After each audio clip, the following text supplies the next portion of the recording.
가지고 220장 부르겠습니다. 1절 부릅니다. 1절입니다. 사랑하는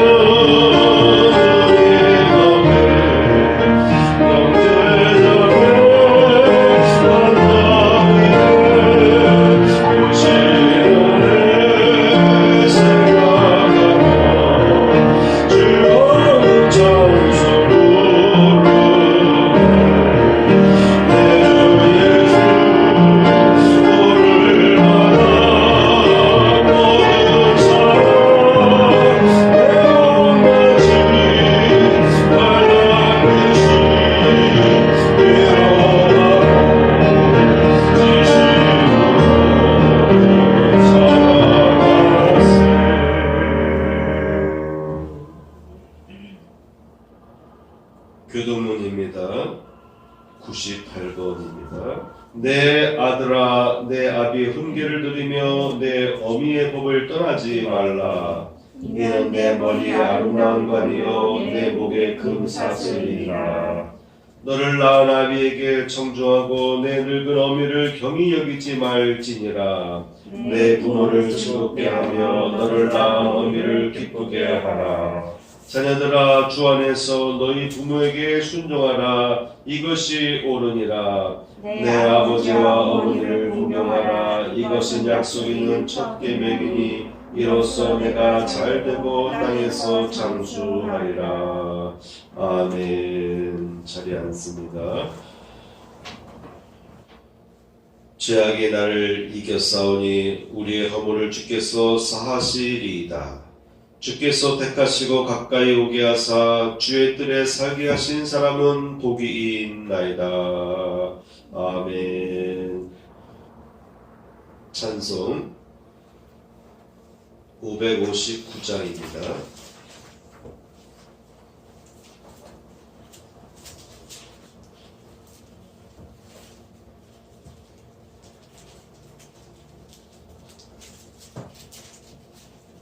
(1절) (2절) 부르겠습니다.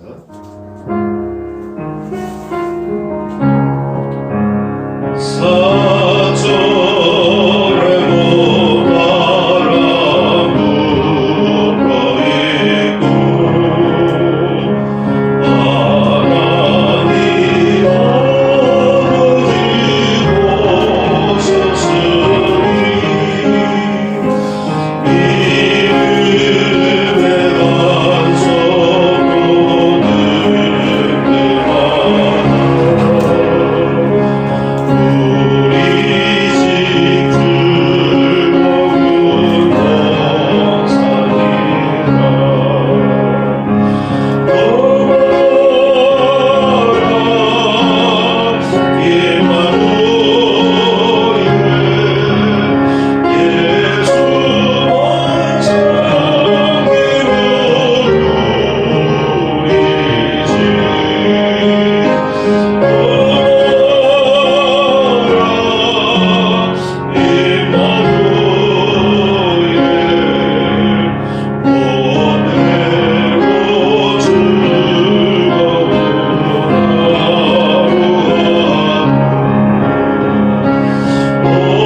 사무엘서 1장 17절에서 28절까지의 말씀을 보겠습니다. 아멘. 제목을 보겠습니다. 예배 중심의 가정교육. 오늘은 예배 중심의 가정교육에 관한 말씀을 전하려고 합니다. 가정주의를 맞이하였습니다. 여러분의 가정에 큰 은총이 임하시기를 축복합니다. 아멘. 지난 주일 설교 중에는 말씀을 따라 삶을 선택한 모압 여인 룻 여인에 관해서 마지막 부분에서 전하였습니다. 룻이라고 하는 여인은 비록 모압 족속인 이방 여인으로서 며느리였지만은 하나님을 경외하는 훌륭한 영성과 인품으로 잘 성장한 며느리였다고 하는 것이죠. 비록 그가 일찍 과부가 되었고 자녀도 낳지 않은 상태였지만 그의 시어머니를 모시려고 하는 마음은 극진했습니다. 그런데 시어머니 나오미는 너희가 젊으니 자식도 없고 그러니 너희 땅에서 새롭게 출발하라. 나는 내 고향 땅으로 돌아가겠다 라고 얘기했어요. 그런데 그의 며느리들은 굽고 말리면서 어머니와 함께 하겠다고 고백합니다. 어머니와 함께 하겠다고 며느리들이 계속 주장합니다. 그러나 시어머니 나오미는 아니다. 너희들은 여기에서 새로 출발하거라. 계속 또 시어머니대로 며느리로 하여금 새로운 출발하도록 기회를 줬습니다. 이러한 서로의 이야기가 오가는 과정에서 룻은 끝까지 시어머니를 따르기로 결심했죠. 바로 이 룻 여인은 현재 직면한 환경보다는 남편과 시어머니의 고향으로 같이 가기를 선택했지요. 다시 말하면 하나님을 섬기는 나라, 하나님의 택하신 그 민족, 그들의 땅에 가서 함께 하나님의 말씀을 따라 살아가는 삶을 살기를 선택한 것입니다. 말씀 중심의 삶을 쫓아갔다고 하는 것이죠. 결국은 룻 여인에게 하나님은 유다지파 베들레헴 사람 유지를 만나게 해주셨습니다. 그래서 둘이 관계를 하여서 아들을 낳았는데 그 아들은 나중에 다윗의 할아버지가 됩니다. 그리고 그 족보는 계속 이어져서 예수님에게까지 이어졌다고 하는 것이죠. 이와 같이 지난주 말씀에 보면은 하나님을 선택하고 말씀을 선택하고 나아가는 이 룻 여인에게 하나님께서는 놀라운 축복을 부어주셨다라는 말씀을 나누었습니다. 이와 같이 남녀가 한 몸을 이루어서 살아가는 데 있어서 말씀을 쫓아가는 배우자, 부인이든 남편이든 하나님의 말씀을 쫓아서 선택하고 행동하는 믿음을 갖춘 그런 배우자를 만나서 가정을 이루는 그런 가정이 얼마나 아름다운지를 우리는 살펴봤습니다. 이 룻 여인은 후차적으로 가정을 이룬 후에 하나님을 잘 섬기던 여인이었습니다.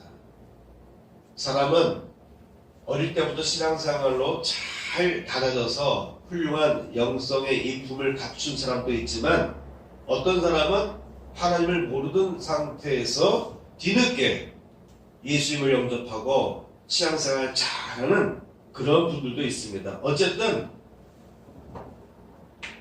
남녀가 만나서 한 가정을 이뤄나감에 있어서 중요한 것은 말씀을 쫓아가는 삶, 말씀을 쫓아가는 배우자를 만나는 것이 대단히 중요하다고 하는 것이죠. 그런 삶을 살아갈 때에 그 가정은 행복한 가정이 될 수가 있다.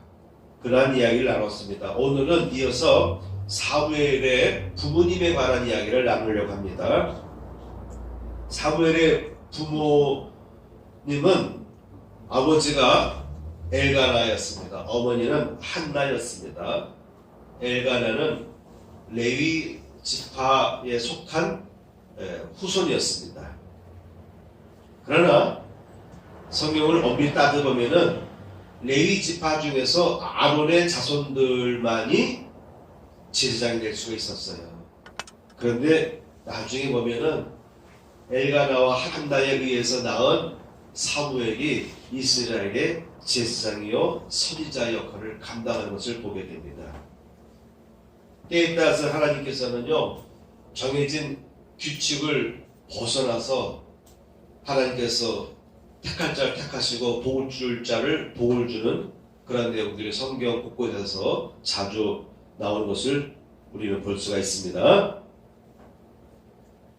오늘은 사무엘의 부모인 엘가나와 한나의 예배 중심적인 양육이 어떠한 결과를 맺게 했는지에 관해서 살펴보려고 하는 것입니다. 첫째, 예배 중심적인 가장으로서 엘가나를 살펴보도록 하겠습니다.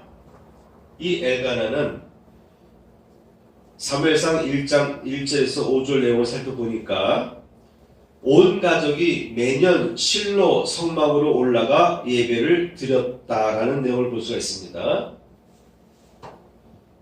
가부장적인 문화 속에서 엘가나의 남편은 매년 라마라고 하는 지역에서 실로라고 하는 곳으로 올라갔습니다. 실로에는 하나님의 성막이 안치된 것이죠.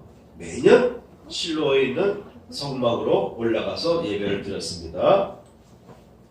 둘째, 제물의 분깃을 주어서 제사를 드리겠습니다. 온 가족들에게, 자녀들에게, 부인들에게, 부인이 둘이었는데 부인과 자녀들에게도 하나님 앞에 나아갈 때는 반드시 예물을 드리라고 제물의 분깃을 나눠줬다라고 하는 것입니다. 나중에 사무엘을 낳고 난 이후에는 매년제와 서원제를 드리러 올라갔습니다. 부인 한나가 나는 지금 올라가지 않겠습니다. 내 아이가 젖될 때까지만 내가 품에 안고 양육하다가 젖된 후에는 아이와 함께 올라갈 테니 그동안은 당신 혼자 올라가시오. 그랬을 때 남편 엘가나는 그 말을 듣고 혼자 실로로 올라갔다고 하는 것이죠. 두 번째, 한나의 영성에 관해서 살펴보도록 하겠습니다. 한나는 간절한 소원 기도를 드리는 그러한 여인이었습니다. 사무엘상 1장 12절 말씀을 보겠습니다. 소원하여 이르되 만군의 여호와여, 만일 주의 여종의 고통을 돌보시고 나를 기억하사 주의 여종을 잊지 아니하시고 주의 여종에게 아들을 주시면 내가 그의 평생의 그를 여호와께 드리고 삭도를 그의 머리에 대지 아니하겠나이다. 나의 시인이 되겠다고 하는 소원을 합니다. 이와 같이 한나는 하나님께 기도할 때에 저의 고통을 돌보시고 저를 기억하사 주의 여종을 잊지 아니하시고 주의 여종에게 아들을 주시면 내가 그의 평생의 그를 여호와께 드리고 삭도를 그의 머리에 대지 아니하겠습니다 라는 기도를 드렸습니다. 이와 같은 기도를 드릴 수 있는 한나 여인이었죠. 두 번째, 이 한나 여인의 영성의 특징을 보면은 당시 엘리 제사장이 이 여인의 기도하는 것을 보고 좀 비난했어요. 오랜 시간 동안에 이 여인이 계속 하나님께 기도를 드리는데 여인으로서 큰 소리를 지를 수도 없고 나름대로 소리는 냈어요. 나름대로 소리를 내면서 기도를 드렸는데 마음은 당장 폭발할 것 같죠. 하나님 원통합니다. 하나님 너무 힘듭니다. 저에게 은혜를 베푸셔서 저도 아이를 갖게 해주세요 라고 크게 동성기도를 할 수도 있었지만 그러나 분위기상으로는 그렇게 할 수가 없잖아요. 그래서 조용하게 기도를 하는 가운데서 이 여인은 입술을 계속 중얼중얼 하면서 멀리 들리지 않도록, 그래도 소리는 조용조용 소리 나도록 그렇게 기도를 드렸습니다. 그러니까는 무슨 내용의 기도를 드리는지를 알아들을 수는 없었죠. 멀리서 이렇게 보니까 중얼중얼 거려요. 그래서 엘리 제사장이 와서 술 취한 줄 알고 제지를 했어요. 이 한나는 제사장에게 자세히 설명합니다. 사실은 제가 이렇게 원통한 일이 있어서 하나님 앞에 기도를 드리는 것입니다 라고 설명했어요. 그랬더니 그 설명을 듣고 엘리 제사장이 대답합니다. 평안히 가라. 이스라엘의 하나님이 내가 기도하여 구한 것을 허락하시기를 원하노라. 이때 한나는 돌아가서는요, 얼굴에 다시는 근심빛이 없었습니다. 엘리 제사장이 처음에는 오해를 했어요. 그래서 꾸짖었습니다. 그럼에도 불구하고 이 여인은 기분 나빠하지 않냐고, 나 시험 들었다라고 반항하지도 않고 오히려 차분하게 자신의 처한 상황을 엘리 제사장에게 고백하고 도움을 요청했던 것이죠. 그리고 그 제사장이 축복을 했는데 그 축복한 그 말씀을 온전히 믿고 돌아갔다는 거예요. 그리고 집에 돌아가서는 다시는 사색이 없었다. 다시는 슬퍼하는 얼굴의 모습을 띠지 않았다는 것이죠. 바로 제사장의 말이지만 그 말을 하나님의 응답으로 받아들였다고 하는데 놀라운 특징이 있는 것이죠. 여러분, 엘리 제사장이 어떻게 보면은 영적으로 좀 우주해 보인다라고 생각할 수도 있어요. 간절히 기도하는 여인의 모습을 술 취한 여인의 모습으로 오해할 정도였으니까 엘리 제사장은 어떻게 보면은 영적으로 좀 우둔하다라고 볼 수도 있어요. 세심하지 못하다라고 볼 수도 있어요. 그러한 제사장이지만도 그 제사장이 축복을 했을 때 그 말을 그대로 믿고 돌아가서 이 여인은 다시는 근심하지 않았다. 하나님의 응답을 받아들이고 집에 가서는 다시는 슬픈 기색을 띠지 않았다라고 하는 것이죠. 엘가나가 그의 아내 한나와 돌아가서 집에 가서 동침함에 여호와께서 그를 생각하신지라. 사무엘상에 보게 되면 그를 생각하신지라. 여기서 그는 누구냐? 엘가나 남편을 의미합니다. 그리고 아이를 낳습니다. 이름을 사무엘이라 이름을 정하였습니다. 뜻은 내가 여호와께 그를 구하였다 함이더라. 아이를 낳고 나서 그 이름을 사무엘이라고 정했는데 그 뜻은 내가 여호와께 그를 구하였다 라는 뜻이죠. 이와 같이 믿음의 여인 한나는 어떻게 보면은 지적할 것이 없을 정도로 아주 품이 있고 또한 깊은 믿음을 소유한 여인이었습니다. 더 나아가서 사무엘상 2장 3절을 보면은 한나가 기도한 내용이 있습니다.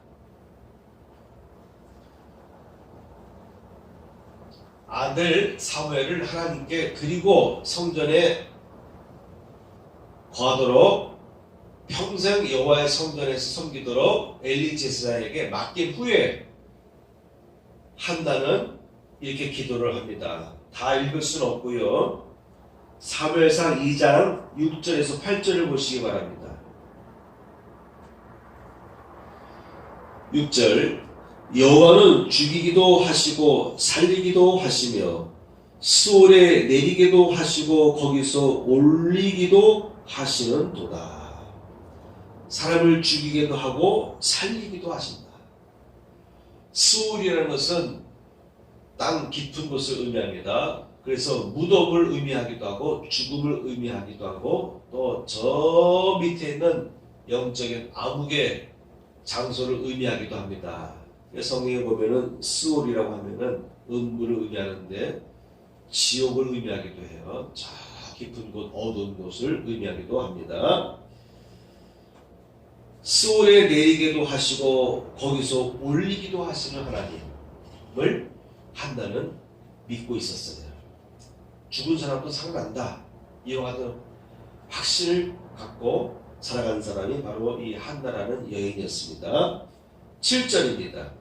여호와는 가난하게도 하시고 부하게도 하시며 낮추기도 하시고 높이기도 하시는도다.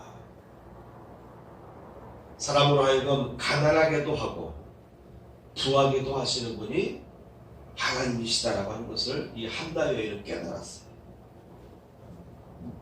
이러한 여인과 만난 엘가나는 얼마나 행복했을까? 여러분 상상해 보시기 바랍니다.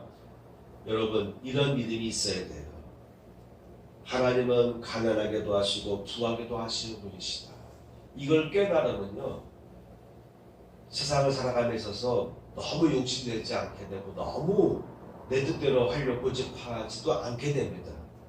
하나님이 복을 주셔야 내가 복을 받는다는 것을 믿고 있기 때문에 항상 먼저 하나님께서 어떻게 하실지, 하나님께서 나를 기뻐 보실지, 하나님께서 저에게 축복을 주실지를 항상 조심해가면서 기도하면서 희망을 품으면서 살아가기 때문에 그런 사람은 실패할 수가 없습니다. 낮추기도 하시고 높이기도 하시는 분이 하나님이시라는 거예요. 그러므로 우리 그리스찬들은 신앙생활에 있어서 항상 나 자신을 겸손하게 낮추는 그 어떤 영성을 갖고 살아가는 것이 중요합니다. 내가 높아지는 것은 한순간이에요. 내 마음이 교만해지는 것은 한순간입니다. 그런데 교만한 마음을 품게 되면은 일이 되는 것이 없습니다. 하나님께 복을 받을 수가 없는 것입니다. 8절 보면 가난한 자를 진토에서 일으키시며 빈궁한 자를 거름더미에서 올리사 귀족들과 함께 앉게 하시며 영광의 자리를 차지하게 하시는도다. 멋진 믿음을 갖고 있는 여인입니다. 가난한 자를 진토에서, 그야말로 가난하고 가난한 그 진토에서 일으키시는 분, 빈궁한 자를 거름더미에서 올리셔서 귀족들과 함께 나란히 할 수 있도록 세워주시고 높이시는 분이 하나님이시다라는 믿음을 이 한나 여인은 갖고 있었던 것입니다.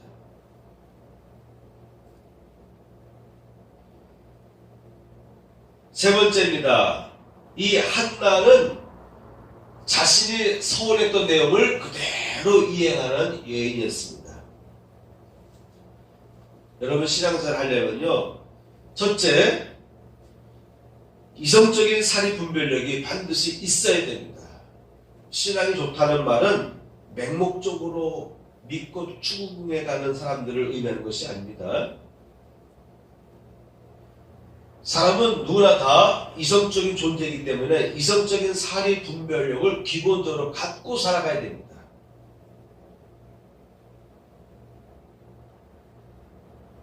사무엘상 1장 22절 보면 오직 한나는 올라가지 아니하고 그의 남편에게 이르되 아이를 젖대거든 내가 그를 데리고 가서 여호와 앞에 뵙게 하고 거기에 영원히 있게 하리이다 하니. 매년 실로에 가서 평상시에 드리던 매년제 외에도 하나님께서 아들을 주셨기 때문에 아들 주시기 전에 서운했던 내용이 있잖아요. 그래서 서운한 내용대로 하나님 앞에 가서 소원제를 드립니다. 근데 한나 여인이 같이 안 가겠다라고 하는 것입니다. 그 이유는 내가 아이를 젖대게 되면 하나님의 성전에 내가 평생에 하나님을 섬기도록 두고 올 것이니 그러면 이 아이를 돌볼 같은 기회가 없으니까 그때까지만 내가 같이 올라가지 않고 집에서 아이를 돌보겠습니다. 이런 말을 합니다. 한나는 아이가 젖될 때까지만 올라가지 않고 품에 안고 믿음으로 기도하면서 아이를 돌보려고 했던 것입니다. 이 여인은 매우 이성적이고 사리 분별력이 있는 여인이었습니다. 둘째, 말씀과 기도로 양육했습니다. 그 여자가 그의 아들을 양육하며 그가 젖되기까지 기다리다가 라고 1장 23절에 기록하고 있습니다. 아이를 잘 기르는 것이 중요하죠. 성격과 인품과 또한 영성 이 모든 면에 있어서 자녀를 잘 양육하는 것이 대단히 중요합니다. 이 여인은 젖되기까지 그 어린 아이에게 온 심혈을 기울여서 부모가 자녀에게 줄 수 있는 모든 애정을 다 쏟되 또한 이 아이가 장차 커서 어떠한 인물이 되어야 될지 하나님의 성전에 나가서 어떻게 살아야 될지를 아마도 애기에게 귓속말로 계속 이야기를 했을 것입니다. 그리고 아이에게 하나님께서 축복해 주시기를 계속 기도했을 것이라고 저는 봅니다. 그리고 아이가 어느 정도 이제 자랐을 때에 젖을 뗐을 때에 실로에 나아가서 엘리 제사장에게 이렇게 고백합니다. 이 아이를 위하여 내가 기도하였더니 내가 구하여 기도한 바를 여호와께서 내게 허락하신지라.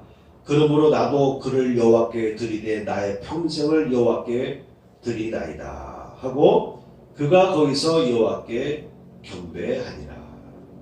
28절 봅니다. 그러므로 나도 그를 여호와께 드리되 그의 평생을 여호와께 드리나이다 하고 그가 거기서 여호와께 경배하니라. 하나님께서 복을 주셨기 때문에 나의 간구함을 들어주셨기 때문에 이제 이 아들을 평생 동안 하나님을 섬기는데 드립니다. 이렇게 고백하고 하나님께 예배를 드렸습니다. 이와 같이 한나 여인은 자신의 약속을 하나님께 온전히 실행을 했던 여인입니다.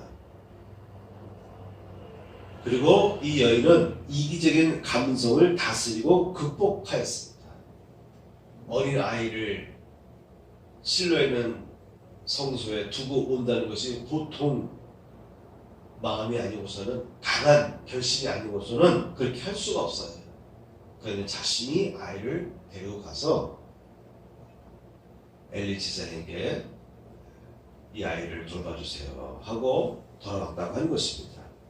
자신의 이기적인 감성을 다스리고 극복할 수 있는 여인이었다고 하는 것이죠. 결국 한나는 복을 받습니다. 2장 20절 보면 엘리가 엘가나와 그의 아내에게 축복하여 이르되 여호와께서 이 여인으로 말미암아 내게 다른 후사를 주사 이가 여호와께 간구하여 얻어 바친 아들을 대신하게 하시기를 원하노라 하였더니 그들이 자기 집으로 돌아가매 라고 기록되어 있습니다.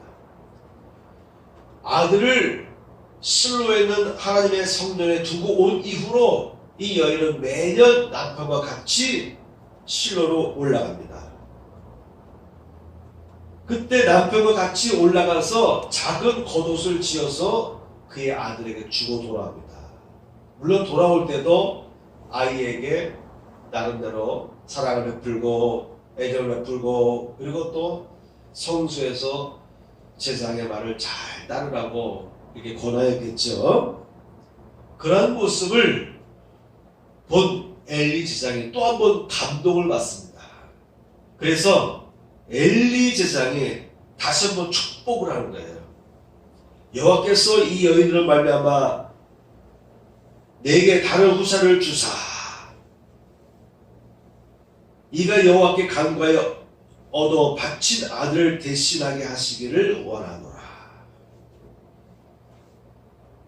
이 여인이 하나님의 약속대로 낳은 아들을 성전에서 섬기도록 바쳤으니 이제 이후로 또 다른 후사를, 또 다른 자녀들을 주셔서 그들에게 아들과 딸이 있게 해달라고 하는 그런 축복 기도를 엘리가 한 것입니다.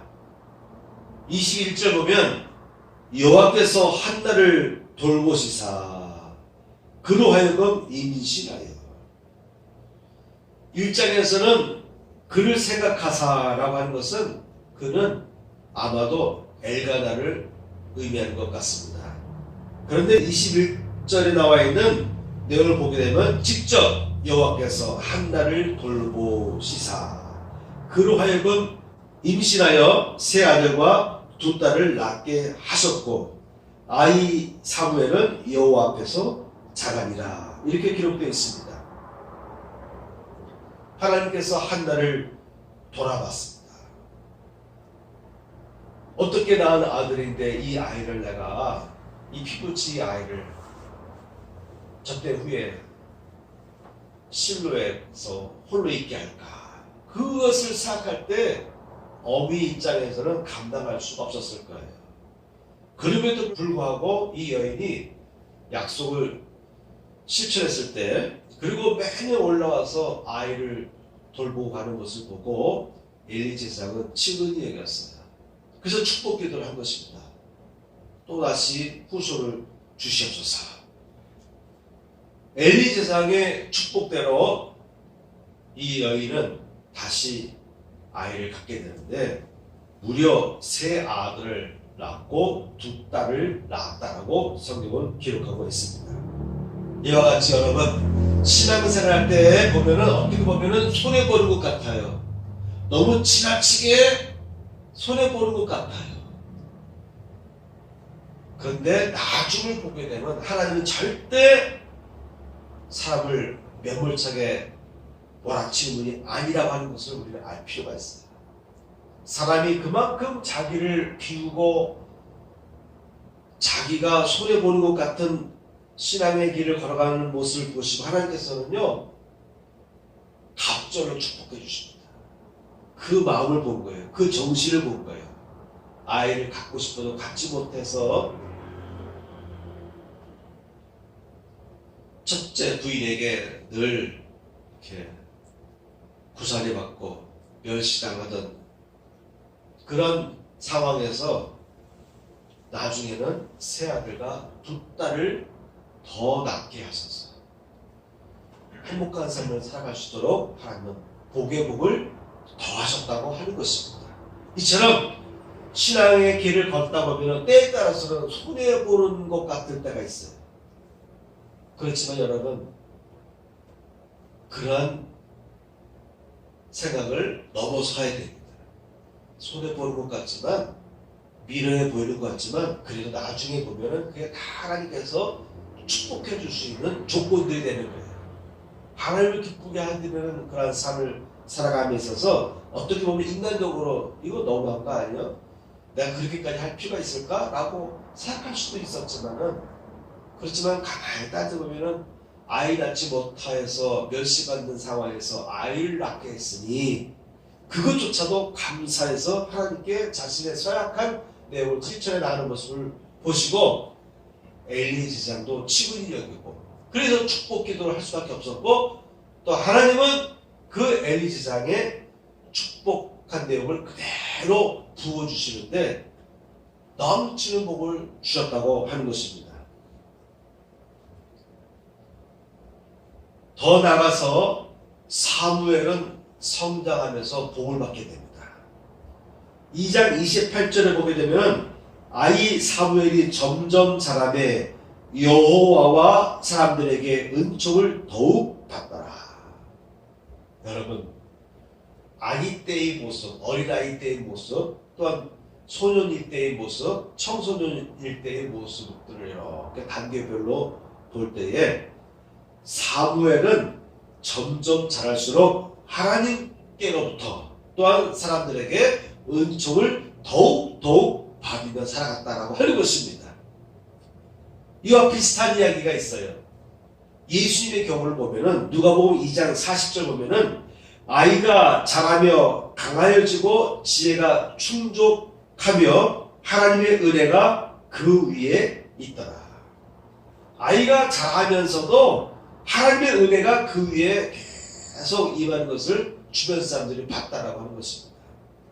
또한 누가복음 2장 52절 보면은 예수는 그 지혜와 그 키가 자라가며 하나님과 사람에게 더 사랑스러워 가시더라. 여러분, 훌륭한 사람을 보게 되면요, 사람들과 하나님 앞에 온전하게 살아갑니다. 그래서 사람들로부터 칭송을 받는 사람은 또한 하나님께로부터도 사랑을 받는 그런 사람입니다. 하나님께 인정받는 사람, 하나님께서 사랑하시는 사람은 반드시 세상에 나가서도 세상 사람들로부터도 사랑을 받는 존재가 되어야 된다고 하는 것입니다. 신앙 따로 생활 따로가 돼서는 안 되는 거예요. 교회 신앙생활을 잘하는 것 같은데 세상 살아가는 것을 보면 엉망인 사람들이 있습니다. 하나님은 그러한 사람을 기뻐하지 않습니다. 하나님은 신앙생활을 잘하고 사회에 나가서도 올바르게 살아가는 사람을 기뻐하십니다. 예수님이 그렇게 자라났다고 하는 것 아니겠습니까? 하나님과 사람들에게 더욱더욱 사랑스러웠던 모습. 바로 사무엘도 점점 자라매 여호와와 사람들에게 은총을 더욱 받더라.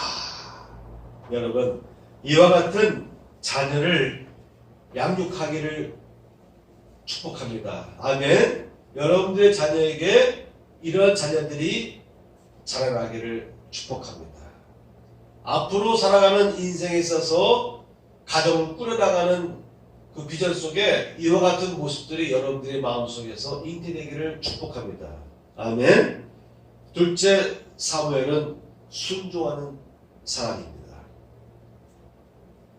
사무엘은 엘리 제사장의 가르침을 잘 따랐어요. 그러면서 잘 성장했습니다. 그리고 그의 부모님은 비록 떨어져 있지만은 늘 집에서 실로에서 하나님을 섬길 어린아이 사무엘을 위해서 중보기도를 계속했습니다. 그런 기도가 있었고 매년 올라와서 또한 바르게 자라도록 권면하고 교육시켰기 때문에 그래서 이 사무엘은 훌륭한 영성과 훌륭한 인품으로 자랄 수 있었다고 하는 것입니다. 세 번째, 제사장의 직무를 잘 감당하게 되었습니다. 감당하기 어려운 환경에서도 부모님의 가르침을 온전히 잘 받아들이면서 성장했습니다. 엄마 아빠가 매년 왔다가 돌아갈 때 얼마나 이 어린아이가 떨어지는 그 이별의 슬픔을 참기 힘들었겠습니까? 그러한 아픔을 이겨가면서 이 아이는 점점 자라면서 제사장의 직분을 감당하게 되었습니다. 사무엘의 아버지는 제사장의 직분을 이어갈 수 있는 계보에 있지 않습니다.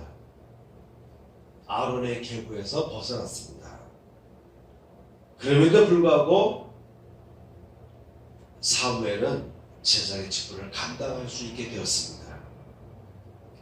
하나님께서 복을 주신 것이죠. 또한 이 사무엘이 스스로 곱게 온전하게 잘 자라했던 것이죠. 그리고 그의 부모들이 계속 중보기도로 도왔던 것이죠. 하나님은 에서보다 야곱을 선택한 적이 있습니다. 하나님은 므낫세가 아닌 에브라임을 축복한 경우가 있습니다. 이처럼 하나님은 종종 절차를 무시하고 바르게 준비된 사람을 선택해서 세워주시기도 하신다고 하는 것입니다.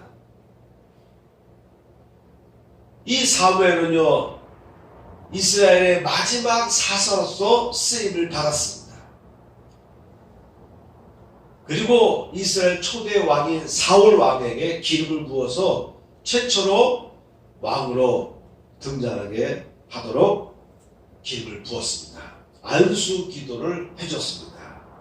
그리고 이어서 다윗에게도 기름을 부어서 다윗이 이스라엘의 왕이 될 수 있는 권위를 세워주었습니다. 물론 하나님께서 명하신 대로 한 것이지만요. 이와 같은 내용을 살펴볼 때에 부모를 공경하는 것이 대단히 중요하다라고 하는 것이에요. 어린 나이에 젖된 후에 엄마 아빠가 넌 여기서 이제 살아라. 그리고 돌아가신 부모님이 하루가 지나도 안 오고 한 달이 지나도 안 오고 1년이 지나서야 나타나서는 그때는 아마 부모님의 얼굴이 가물가물 기억 안 날 수도 있어요. 근데 나타나서서 내가 너의 엄마 아빠다. 그러면서 또 이렇게 사랑을 나름대로 베풀지만 애정을 베풀지만 또 돌아가는 거예요. 내년에 올게.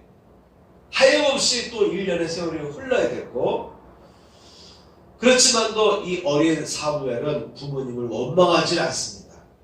부모를 원망하지 않았어요. 부모님을 늘 공경하는 그런 모습을 우리는 연상할 수가 있습니다. 한 가지 예화를 전하겠습니다. 얼마 전에 동기 목사를 만났는데 그 목사님은 우리 이 두 아들들을 참 좋게 여기는 그리고 부러워하는 그런 목사였어요.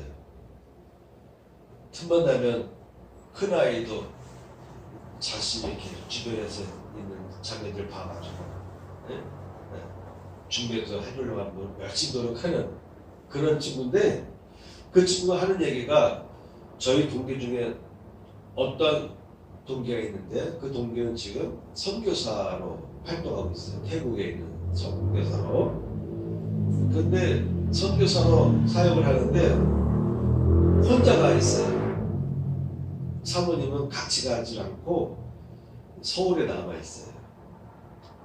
그리고 그에게는 세 아들이 있다라고 하는 것입니다. 그 아들 중에 한 아들은 사모님과 같이 부대찌개 식당업을 하고 있어요.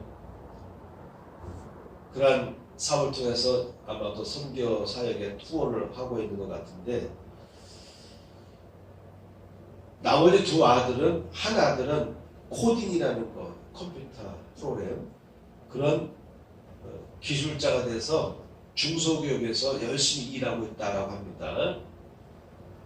또 한 아들은 건축가를 나와서 또한 건축회사에서 일을 열심히 하고 있다라고 그래요. 그런데 이 세 아들의 공통적인 특징에 대해서 나에게 얘기를 해줬는데 저는 깜짝 놀랐어요. 이 세 아들이 전부 다 배우자를 선택함에 있어서 나는 아버지 마음에 맞는 여인을 선택하겠습니다.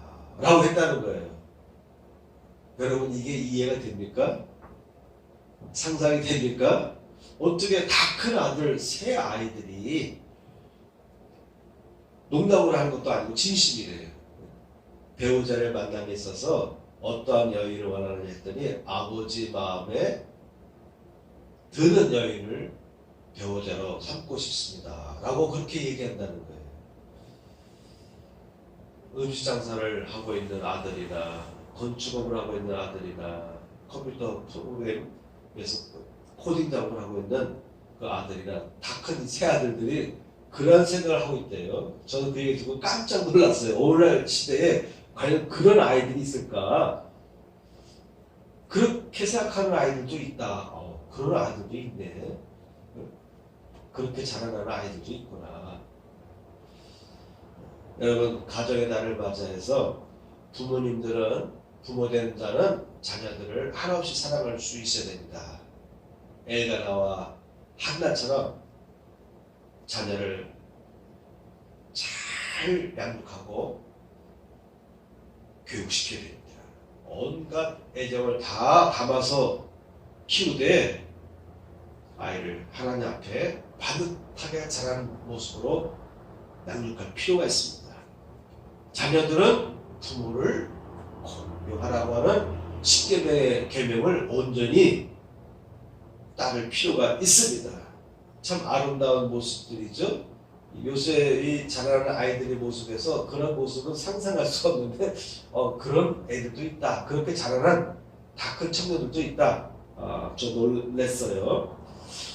여러분, 이 사무엘처럼 잘 양육받으면서 살아갈 때에 귀히 쓰임받습니다. 아멘. 또한 부모가 자녀를 잘 양육할 때 그 자녀가 또한 쓰임받을 수 있다.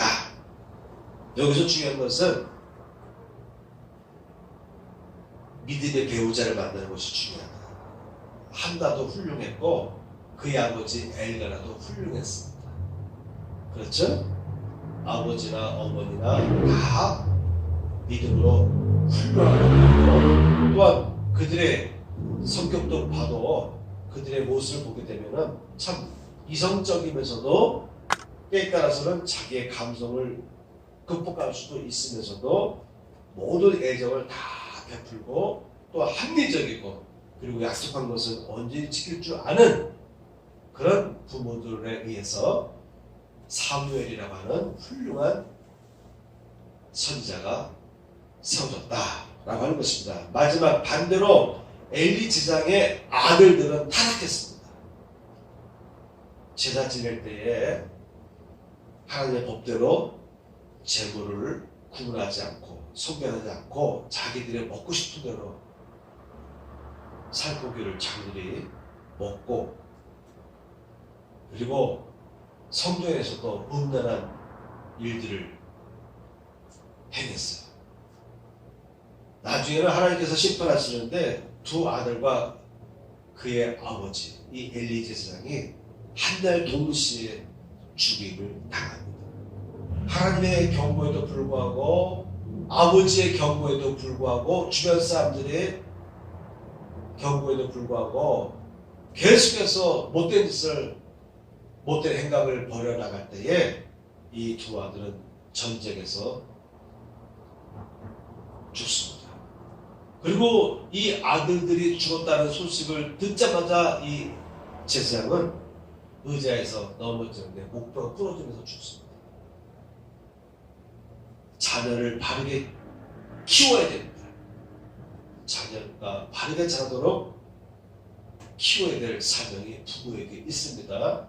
자녀들은 부모의 훈계를 잘 듣고 순종할 필요가 있습니다. 성도에서 음란 행각을 벌이니까 참다 못한 사람들이 엘리 제사장에게 고발합니다. 당신의 아들이 이와 같이 못된 짓을 범하고 있다고. 그 얘기를 듣고 아들들을 불러서 훈계하는데 아들들이 듣질 않아요. 반성하지 않습니다. 결국은 그래서 두 아들들이 하나님의 심판을 받아서 전역해서 죽임을 당합니다. 이와 같이 믿음의 가정으로 살아갈 때에 말씀과 기도와 그리고 아름다운 인품으로 양육하고 또한 자라날 때에 그 가정에 얼마나 놀라운 축복이 임하는지 그리고 그 반대로 그렇지 않은 가정의 모습을 볼 때 어떤 비극이 임하는지를 전하였습니다. 가정 주일을 맞이해서 여러분 모두 하나님 앞에 바르게 성장하시고 하나님 앞에 사랑받는 그런 모습으로 여러분 살아가시기를 축원합니다. 아멘. 다 일어나시고 위탁의 말씀을 교도하겠습니다.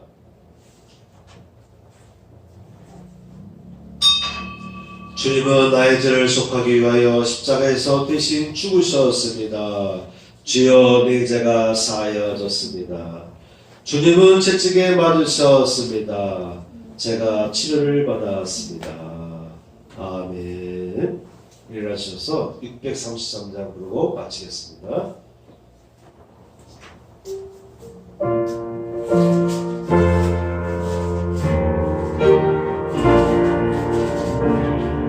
나의 하나님